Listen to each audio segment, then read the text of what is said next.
അൽമാട്ടിയുടെ ഉൾപ്രദേശങ്ങളിലൂടെയാണ് ഈ പോകുന്നത്.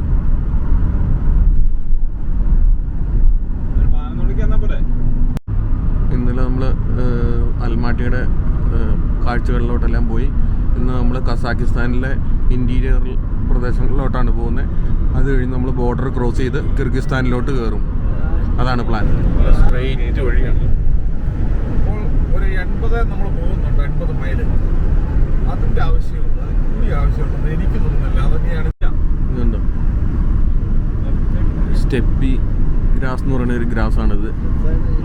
സിനിമ ഷൂട്ടിങ്ങിനൊക്കെ നല്ല രസമുണ്ട്.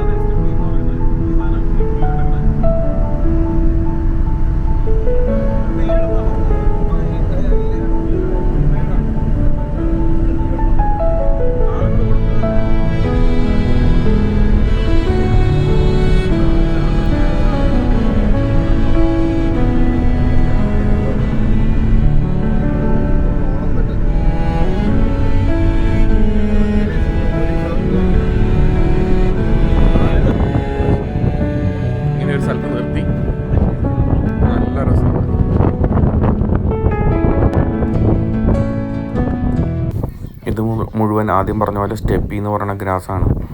ഇത് ഇവിടുത്തെ കാലാവസ്ഥ നിലനിർത്തുന്നതിൽ ഒരു പ്രധാന പങ്ക് വഹിക്കുന്നതാണ് ഈ പുൽമേടുകൾ. നമ്മൾ കിർഗിസ്ഥാനിലോട്ട് പോണ വഴിയാണ്.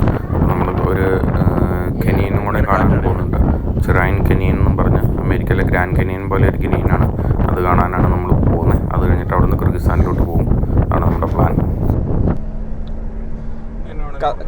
കസാഖിസ്ഥാൻ്റെ അതിമനോഹരമായ പ്രകൃതി ഭംഗി ആസ്വദിച്ചുകൊണ്ട് നമ്മൾ യാത്ര ചെയ്യുകയാണ്. ഏഷ്യയുടെ സ്വിറ്റ്സർലൻഡ് എന്നറിയപ്പെടുന്ന കസാഖിസ്ഥാനിൽ മറ്റൊരു പ്രത്യേകത കൂടിയാണ് സ്റ്റെപ്പീസ് എന്ന് പറയുന്ന പുൽമേടുകളും ചെറിയ ചെറിയ മൊട്ടക്കുന്നുകളും എല്ലാം നിറഞ്ഞു നിൽക്കുന്ന ഒരു ഹൈവേയിലൂടെയാണ് നമ്മൾ ചാരിയോൺ ലക്ഷ്യമാക്കി പോയിക്കൊണ്ടിരിക്കുന്നത്. ഈ ചാരിയോൺ കാനിയോൺ എന്ന് പറയുന്നത് നമ്മുടെ അമേരിക്കയിലെ കൊളറാഡോയിലുള്ള ഗ്രാൻഡ് കാനിയോൺ എല്ലാം പോലെ തന്നെ ഒരു കാനിയോണാണ്. അവിടെ അത്യാവശ്യം ഒരു ദിവസം സ്പെൻഡ് ചെയ്യാൻ മാത്രമുള്ള കാഴ്ചകളുണ്ട്. നമുക്ക് കുറച്ച് ഓഫ് റോഡ് ഡ്രൈവിങ്ങിനുള്ള സ്ഥലങ്ങളും അവിടെയുണ്ട്. അപ്പോൾ നമ്മൾ കുറച്ച് സമയം അവിടെ ചിലവഴിച്ചിട്ട് അവിടെ നിന്നും കൊൽസായി ലേക്ക് കൂടി കണ്ടിട്ട് വേണം നമുക്കിന്ന് കിർഗിസ്ഥാൻ ബോർഡറിലേക്ക് പാസ് ചെയ്യാൻ. കിർഗിസ്ഥാൻ പോയാൽ അവിടെ കിർഗിസ്ഥാൻ്റെ പ്രത്യേകതയും ഏതാണ്ട് ഭൂപ്രകൃതിയുടെ 90% കുന്നുകളും മലകളുമാണ്. അപ്പോൾ സമാനമായ കാഴ്ചകൾ തന്നെയായിരിക്കും അവിടെയും. ഇതെല്ലാം ഒറ്റ പ്ലേറ്റോയിൽ കിടക്കുന്ന സ്ഥലങ്ങളായതുകൊണ്ട് ഭൂപ്രകൃതിയിൽ കാര്യമായ വ്യത്യാസം ഉണ്ടാവില്ല എന്ന് പ്രതീക്ഷിക്കുന്നു. ഇതുപോലെ കുന്നും മലകളും തിങ്ങി നിറഞ്ഞ ഹൈവേ ആണെങ്കിലും റോഡിൻ്റെ ക്വാളിറ്റി എല്ലാം ഗംഭീരമാണ്. നമുക്ക് അത്യാവശ്യം സ്പീഡിൽ പോകാൻ കഴിയുന്ന മികച്ച നിലവാരത്തിലുള്ള റോഡുകളാണ്. ഇത് ഒരുപാട് സിനിമകളിലും വെബ് സീരീസിലും എല്ലാം ഉള്ള ഒരു റോഡാണിത്. ഇത് ഒരുപാട് ചേസിങ് സീനുകളും മറ്റും എല്ലാം എടുത്തിട്ടുണ്ട്. അതുപോലെ ഈ വീഡിയോ ഗെയിം പോലുള്ള കുട്ടികൾ കളിക്കുന്ന പ്ലേ സ്റ്റേഷൻ പോലുള്ള കാര്യങ്ങളിൽ അതിൻ്റെ എല്ലാം മൗണ്ടൻ റോഡ് ഡിസൈനിൽ ഈ റോഡുകളുടെ എല്ലാം ഒരു ഇതിൻ്റെ എല്ലാം ചിത്രങ്ങൾ ചേർത്തിട്ടുണ്ട് എന്ന് പറഞ്ഞു കേട്ടിട്ടുണ്ട്. ഒരുപാട് സിനിമകളിൽ ഈ റോഡ് കാണിക്കുന്നുണ്ട്. പലരും ഈ നമ്മുടെ ഗൂഗിളിൽ beautiful roads in the world എന്ന് സെർച്ച് ചെയ്യുമ്പോൾ കാണിക്കുന്ന ഒട്ടുമിക്ക റോഡുകളിലും ഈ റോഡും അതുപോലെ തന്നെ ഇനി കിർഗിസ്ഥാനിൽ നമ്മൾ സഞ്ചരിക്കാൻ പോകുന്ന റോഡുകളെല്ലാം ഉൾപ്പെട്ടിട്ടുണ്ട്. അപ്പോൾ അതിമനോഹരമാണ് കാഴ്ച. അപ്പോൾ ഈ കാഴ്ചകളെല്ലാം ആസ്വദിച്ചു കൊണ്ടുള്ള യാത്രയാണ് ഇന്നത്തെ ദിവസം. നമ്മൾ അതിനു വേണ്ടിയാണ് ഇന്നത്തെ ദിവസം മാറ്റി വെച്ചിരിക്കുന്നത്. ഇന്ന് ഡ്രൈവിംഗ് എക്സ്പീരിയൻസ് ആണ് ഇന്നത്തെ ദിവസം. യാത്രക്കാർക്കും വണ്ടി ഓടിക്കുന്നയാൾക്കും ഒരുപോലെ ആനന്ദകരമായ കാഴ്ചകൾ ക്യാമറയിൽ പകർത്തിക്കൊണ്ടിരിക്കുന്നു ജോബി.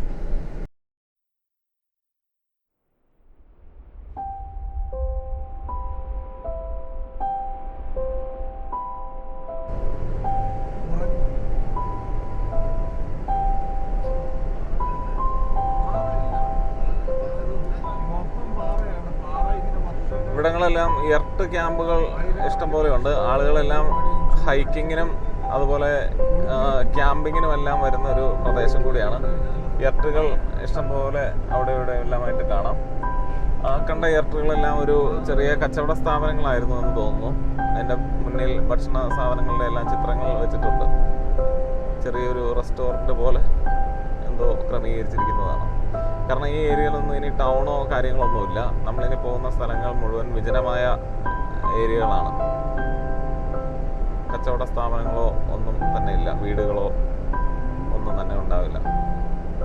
ഈ കാനിയോൺ പ്രദേശങ്ങൾ അവിടെയും വളരെ ചുരുക്കം ചില പെട്ടിക്കടകൾ പോലുള്ള നിർമ്മിതികളേ ഉള്ളൂ. വലിയ വലിയ കെട്ടിടങ്ങളൊന്നും പണിയാൻ കഴിയുന്ന ഒരു പ്രകൃതി പ്രതിഭാസമല്ല ഇവിടെ ഉള്ളത്.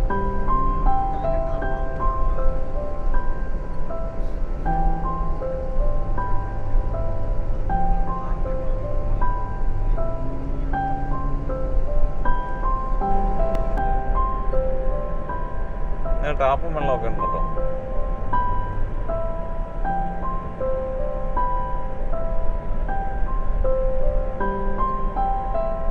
വിജനമായ ഭൂപ്രകൃതി, ഒറ്റ സ്ട്രെച്ചിൽ നീണ്ടു നിവർന്ന് കിടക്കുന്ന ഹൈവേ, കണ്ണത്താ ദൂരം ഇങ്ങനെ സ്ട്രെയിറ്റ് റോഡ്. നമ്മൾ അത്യാവശ്യം നല്ല വേഗത പരീക്ഷിക്കാനൊക്കെ കഴിയുന്ന ഒരു റോഡാണ്. രണ്ട് പ്രധാനപ്പെട്ട കസാക്കിസ്ഥാൻ്റെ ടൂറിസ്റ്റ് കേന്ദ്രങ്ങൾ ഉള്ളതുകൊണ്ട് റോഡ് അത്യാവശ്യം തിരക്കാണ് നമ്മൾ പ്രതീക്ഷിച്ചതിനേക്കാളും. അതുകൊണ്ട് കാര്യമായ വേഗതയിൽ നമുക്ക് പോകാൻ കഴിയുന്നില്ല.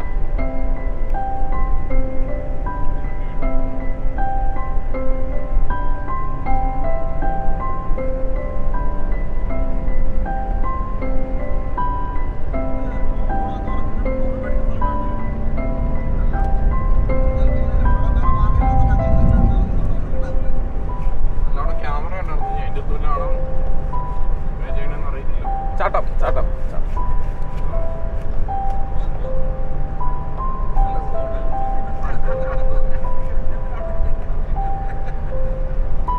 ഷാജാനൊക്കെ ഉറങ്ങുവാണെങ്കിൽ പുറകെ കയറ്റാറുന്നല്ലോ. കയറ്റോ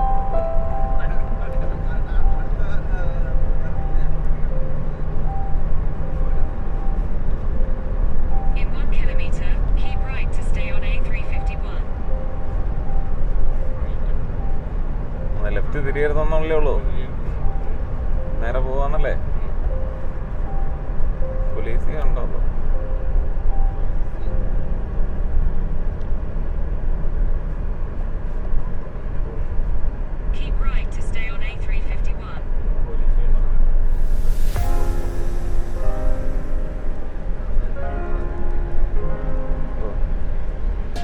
എന്റെ പൊന്ന് പോലീസ്.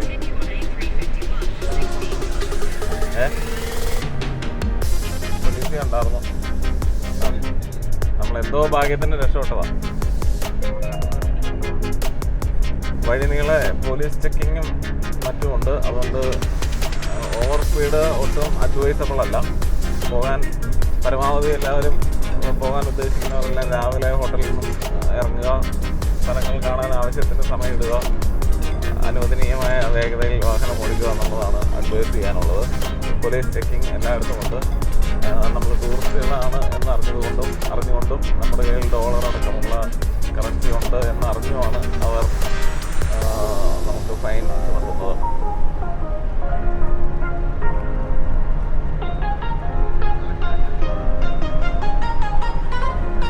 പോലീസിൻ്റെ കയ്യിൽ അത്യാധുനിക റഡാർ സംവിധാനങ്ങളും അതേപോലെ ഇന്റർസെപ്റ്റർ ക്യാമറ ഡിവൈസുകളെല്ലാം ഉണ്ട്.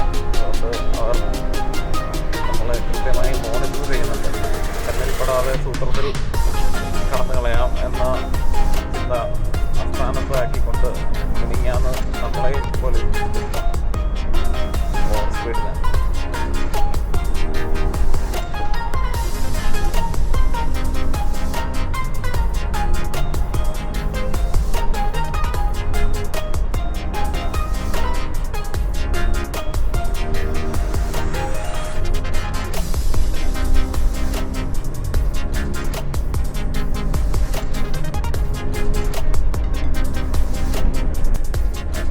കസാക്കിസ്ഥാൻ്റെ ഭൂപ്രകൃതിയിലെ ഏറ്റവും പ്രധാനപ്പെട്ട ഒരു സംഗതിയാണ് സ്റ്റെപ്പുകൾ എന്ന് പറയുന്നത്. നമ്മൾ സ്കൂളിൽ പഠിച്ചിട്ടുണ്ട് സ്റ്റെപ്പുകളെ പറ്റി.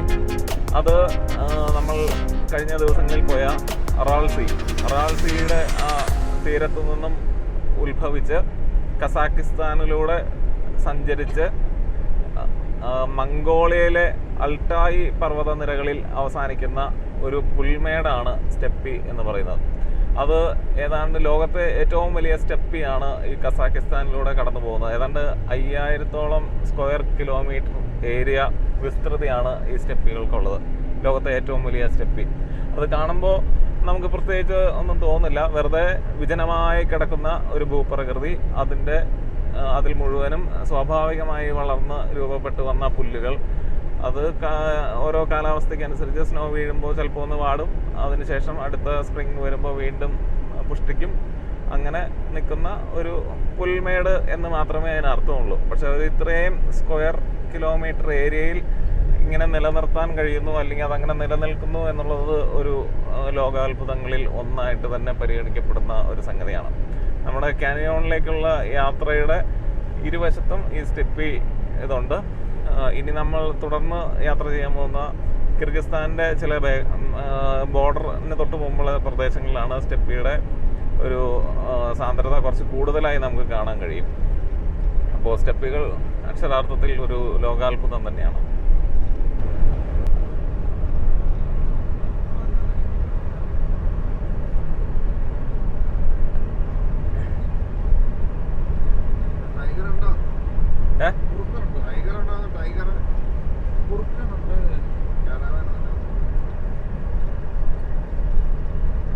മയിൽക്കുറ്റിയെല്ലാം ഇവിടെ വെച്ചിട്ടുണ്ട്. ഈ വെച്ചിരിക്കുന്നതിൽ കാണിക്കുന്ന 8, 7 ടെമ്പോ ട്രാവലർ പോലുള്ളൊരു അത് തന്നെ ടെമ്പോ ട്രാവലർ തന്നെയാണത്.